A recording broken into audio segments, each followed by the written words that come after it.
जय हिंद दोस्तों। तो यहाँ पर इस वीडियो में हम लोग यहाँ पर एसएससी जीडी में जो हिंदी के जो सवाल आते हैं, ठीक है।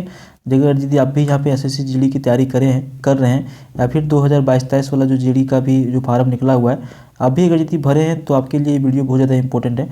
क्योंकि आपको पता है कि यहाँ पर जो है हिंदी से संबंधित अभी जो है वर्तमान में जो सिलेबस चेंज हुआ है, 20 प्रश्न आपको पूछे जाएंगे। पहले हिंदी से 25 प्रश्न पूछे जाते थे और ये आपको हम बता दें कि प्रीवियस ईयर पेपर का ये प्रश्न आपको पूछे जा रहे हैं, ठीक है। यहाँ पे जो पूछे जा चुके हैं वो प्रश्न आपको देखने के लिए मिलेंगे। तो वीडियो के अंत तक बने रहते हैं तो आपको कम से कम ये पता चल जाएगा कि किस तरह के प्रश्न अभी आएंगे या फिर किस तरह के प्रश्न आते थे। तो बहुत ज़्यादा टफ नहीं रहता है पेपर। थोड़ा सा अगर यदि आप ध्यान देंगे, थोड़ा सा अगर यदि आप एक तरह से कह सकते हैं कि तैयारी को अपना थोड़ा जोर करेंगे तो आप आराम से यहाँ पे हिंदी में जो है 20 नंबर में से कम 18 नंबर उठा सकते हैं, समझ गए। तो थोड़ा सा मेहनत करने की आपको आवश्यकता है। तो चलिए लास्ट तक बने रहिए। पहला प्रश्न से हम लोग स्टार्ट कर लेते हैं। बहुत ही आसान सवाल है। दिए गए वाक्य का वह भाग ज्ञात करें जिसमें कोई त्रुटि है, ठीक है। तो देखिए हिंदी में क्या है ना कि सेंटेंस जो हम लोग बोलते हैं मिक्स सेंटेंस रहता है, लेकिन हम लोग जो बोलते हैं जो ओरिजिनल में जो हिंदी की जो शब्द बनती है उसमें कहीं ना कहीं थोड़ा तालमेल हम लोग का कम बैठता है, समझ गए। तो दिक्कत होता है। लेकिन यहाँ पे आपको परीक्षा में वही चीज़ को छांटना है कि सेंटेंस आपको दिए गए हैं, जैसे कि मान के चलिए मानव जीवन की सार्थकता परिहित के लिए बलिदान करने की भावना में निहित है। अब यहाँ पे आपको लग रहा होगा कि यार कहाँ पे गलत है। तो 4 ऑप्शन आपके सामने दिए गए हैं, चारों ऑप्शन को ध्यान से अगर यदि पढ़ेंगे तो आपको लगेगा कि नहीं वाकई में सही बात है। जैसे बलिदान करने की भावना, ठीक है। तो यहाँ पे ये जो सेंटेंस है ना, बलिदान करने की भावना, ये यहाँ पे गलत है। बलिदान करने की भावना में निहित है। तो इसी तरह से आपको यहाँ पे क्या है कि छांटने के लिए प्रश्न जो है आएंगे। तो सही उत्तर क्या हो जाएगा? ऑप्शन सी हो जाएगा, ठीक है। उसी तरह से आप यहाँ पे देखिए अगला प्रश्न, सही वर्तनी वाले शब्द को चयन करें। 4 ऑप्शन आपको दे दिए गए। पढ़ने में तो सब लग रहा है कि सब आवश्यकता ही यहाँ पे लिखा हुआ, लेकिन सब में थोड़ा थोड़ा सा अंतर रहता है, ठीक है। तो यहाँ पे जो एक्चुअल में जो सही है, जो लिखा जाता है, आवश्यकता कैसे लिखा जाएगा, तो हम लोग आवश्यकता को ऐसे लिखते हैं, ठीक है।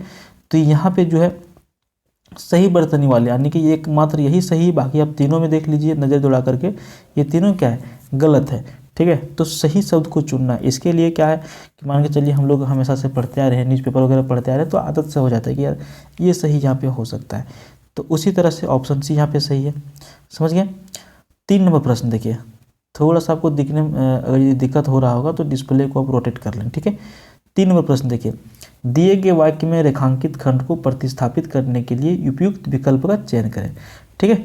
तो यहाँ पे क्या कह रहा है कि इसमें भी जो है एक तरह से कह सकते हैं कि कुछ इसमें हम लोगों को छांटना है। जैसे कि सेंटेंस दिया हुआ है, हमारे विद्यालय में वर्ष में एक बार होने वाले समारोह की तैयारियां हो रही है। तो इसको हम लोग क्या करेंगे, क्या कहेंगे? एक वर्ष में होने वाले समारोह, इसको हम लोग क्या कहेंगे? वार्षिक कहेंगे, ठीक है। जो एक वर्ष में होता है उसको वार्षिक कहेंगे। जैसे 3 महीने में होता तो त्रिमासिक, ठीक है। 4 महीने में होता तो त्रयोदशी, और यहाँ अगर यदि 6 महीने में होता तो अर्धवार्षिक। तो वार्षिक में हो रहा है तो वार्षिक हमें सेलेक्ट करना पड़ेगा। तो बहुत ही आसान सवाल आते हैं, बस थोड़ा सा मेहनत करने की आपको आवश्यकता है। उसी तरह से यहाँ पे एक मुहावरा है, कल पढ़ना। तो कल पढ़ना का क्या इसका अर्थ हो सकता है? तो देखिए कल पढ़ना का इसका सही मायने में अगर यदि अर्थ को देखा जाए तो चैन मिलना, लोकल भाषा में कहा जाता है किसी काम को, तो कि अब तुमको कल पड़ गया। उसी तरह से यानी कि इसका जो मुहावरा है, चैन मिलना, आराम मिल जाना, ठीक है ना।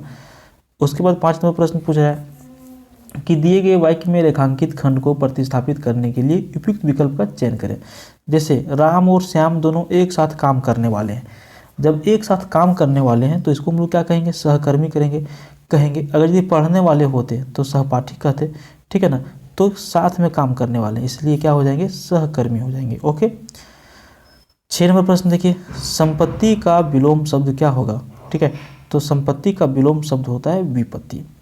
7 नंबर प्रश्न पूछ रहा है कि सखा का पर्यायवाची शब्द क्या है? तो सखा का पर्यायवाची शब्द होता है मित्र। अगर यदि आपको ये ऑप्शन नहीं मिले मित्र, तो उसके साथ साथ यहाँ पे और भी जो आपको मिल सकते हैं, जैसे सहचर, स्नेही, सौजन, या फिर सुहृदय, साथी, या फिर दोस्त, ये कुछ भी आप कह सकते हैं, समझ गए। तो सखा का ये आपका पर्यायवाची शब्द हो गया। 8 नंबर प्रश्न पूछ रहा है कि रिक्त स्थान को भरने के लिए उपयुक्त शब्द का चयन करें। जो अपराध करता है वह क्या कहलाता है? समझदार, बुद्धिमान, दंडनीय, या फिर होशियार? तो करेक्ट आंसर क्या हो जाएगा 8 नंबर का? सी हो जाएगा, दंडनीय हो जाएगा। जो अपराध करता है वह दंडनीय है, यानी अपराध करने वाले व्यक्ति को कभी माफ नहीं करना चाहिए, वो दंड के भागी होते हैं। ठीक है, जैसे बहुत सारे लोग गलती करते हैं, ठीक है, मान के चलिए जो नहीं करना चाहिए वही करेंगे तो अपराध हो गया, तो उसको दंड एक तरह से दिया जा सकता है, जैसे किसी को मार देना, चोरी कर लेना, धोखा देना, ये सारी चीज़ क्या है, दंडनीय अपराध होते हैं। धोखा देना सबसे ज़्यादा। ठीक है, 9 नंबर प्रश्न देखिए, दिए गए वाक्य का वह भाग ज्ञात करें जिसमें कोई त्रुटि है। जैसे यहाँ पे सेंटेंस दिया गया है, गांधी जी वकालत छोड़कर देश के स्वतंत्रता संग्राम पर कूद पड़े। तो यहाँ पे हम लोग पढ़ते ही लग रहा है कि स्वतंत्रता संग्राम पर कैसे कूद पड़े, स्वतंत्रता संग्राम के लिए, स्वतंत्रता संग्राम में पर नहीं होता है। तो 9 नंबर का ऐसे भी हम लोग यहाँ पे ऑप्शन आराम से छांट सकते हैं, स्वतंत्रता संग्राम पर कूद पड़े, इसमें त्रुटि है। समझ गए, ये सेंटेंस सही नहीं बैठ रहा है। 10 नंबर देखिए, रिक्त स्थान को भरने के लिए उपयुक्त शब्द का चयन करें। उस यहाँ पे देखिए सेंटेंस थोड़ा सा मिस्टेक हुआ, यहाँ पे पढ़िएगा उसने। ठीक है, उसने परीक्षा दी किंतु उसने, या फिर उसे, हाँ देखिए, उसने परीक्षा दी किंतु उसे नहीं मिला। क्या नहीं मिला, तारीख नहीं मिला। अरे भैया परीक्षा देगा तारीख थोड़ी मिलेगा, सफलता मिलेगा ना। उसने परीक्षा दी किंतु उसे जो है सफलता नहीं मिली। समझ गए, 10 नंबर का सही उत्तर क्या हो जाएगा, बी हो जाएगा। उसी तरह से यहाँ पे 11 नंबर में आपको बोल रहा है कि रिक्त स्थान को भरने के लिए उपयुक्त शब्द का चयन करें। आचरण की सभ्यतामयी भाषा सदा खाली स्थान रहती है। तो आचरण की सभ्यतामयी भाषा जो होती है हमेशा किस तरह से रहेगी, मौन रहेगी। ठीक है, मौन रहना जो है एक तरह से अच्छी आचरण कहे जा सकते हैं। ज़्यादा नहीं बोलने वाले, बिना मतलब के बहस करने वाले, या फिर बिना मतलब के यहाँ वहाँ की बातें करने वाले, वो एक तरह से ठीक नहीं है। ठीक है, तो सभ्यतामयी भाषा सदा मौन रहती है। समझ गए। चलिए नेक्स्ट क्वेश्चन 12 नंबर देखिए, दिए गए वाक्य में रेखांकित खंड को प्रतिस्थापित करने के लिए उपयुक्त विकल्प का चयन करें। आगरा का ताजमहल ऐतिहासिक है जो देखने योग्य है। तो इसको हम लोग क्या कहेंगे, जो देखने योग्य है इसको क्या कहा जा सकता है, इसको कहा जा सकता है दर्शनीय। देखने योग्य दर्शनीय कहा जाएगा। 13 नंबर, दिए गए वाक्य का वह भाग ज्ञात करें जिसमें कोई त्रुटि है। सेंटेंस क्या है, घटना के समय में वह सोने में जाने वाली थी किंतु ना जा सकी। अरे सोने में जाने वाली थोड़ी होता है, कोई सोने में जाता है क्या, सोने में यानी सोने के लिए जाएगी। सोने में क्या होता है, ये सेंटेंस गलत है, सिंपल पकड़ा जा रहा है, वह सोने में, यानी कि 13 नंबर का बी यहाँ पे सेंटेंस गलत है। तो थोड़ा सा अगर यदि आप ध्यान देंगे तो आसानी से इसी तरह से आप एक बार में छांट सकते हैं। दूर की सोचने वाला के लिए एक शब्द क्या प्रयुक्त होगा, जो दूर की सोचता है उसको क्या कहा जाता है, दूरदर्शी कहा जाता है। ठीक है, सही वर्तनी वाले शब्द का चयन करें। तो यहाँ पे 4 ऑप्शन आपके सामने दिए गए, 4 ऑप्शन में क्या सही वर्तनी है। तो यहाँ पे औदार्य, ये जो है ये बिल्कुल सही है। ठीक है, देखिए उसके बाद यहाँ पे आपको मिलेंगे गद्यांश। ठीक है, गद्यांश यानी कि ऐसे मिलेंगे, इसमें कुछ सेंटेंस बनाए रहते हैं, खाली स्थान रहता है, उसको भरना होता है। तो सेंटेंस बनाने के लिए सबसे पहले आपको एक ध्यान देना है, 2 चीज़ ध्यान देना है। सबसे पहले आपको जो सेंटेंस यहाँ पे दिए गए हैं एक बार आप इसको पढ़ लीजिए पूरा शुरू से अंत तक, भले समझ में नहीं आएगा, एक बार आप पढ़ लीजिए। उसके बाद एक बार आप इसको ऑप्शन जैसे 16, 17, 18, 19 और 20, यहाँ पे इतना ही 5 प्रश्न इससे बनाए हुए, एक बार पहले इसको पढ़ लिए, फिर इसको एक बार पढ़ लीजिए। आपको हम बनाने का तरीका बता रहे हैं, हो सकता है अभी यहाँ पे आप नहीं पढ़ रहे होंगे, हम आपको सीधा आंसर बता दे रहे हैं। ठीक है ना, तो पढ़ लिए एक बार। अब हम लोग यहाँ पे क्या करेंगे, जैसे एक बार पढ़ लेते हैं। एक बार ऐसा हुआ कि गुजरात देश में बड़ा, ठीक है, अकाल पड़ा। उन दिनों गुजरात में कवि भारवी रहते थे। उन्होंने सोचा इस अकाल में चलकर राजा भोज के ही यहाँ पे होगा। ठीक है, राजा भोज के ही यहाँ ले, वह विद्वानों का खाली स्थान करता है और धन भी देता है। कवि की स्त्री को यह बात खाली स्थान आई। दोनों स्त्री पुरुष राजा भोज के खाली स्थान में जाने के लिए निकल पड़े। अब हम लोग यहाँ पे देख लिए, अब हम लोग आसानी से बना सकते हैं। जैसे पहला ऑप्शन, तो पहला प्रश्न में हम लोग देख लेंगे यहाँ पे क्या होना चाहिए। देखिए 16 नंबर में गद्यांश में सांकेतिक रिक्त स्थान एक के लिए उपयुक्त शब्द क्या होगा। देखिए अनिश्चित, भारी, हल्का या फिर निश्चित। अब हम लोग यहाँ पे आते हैं।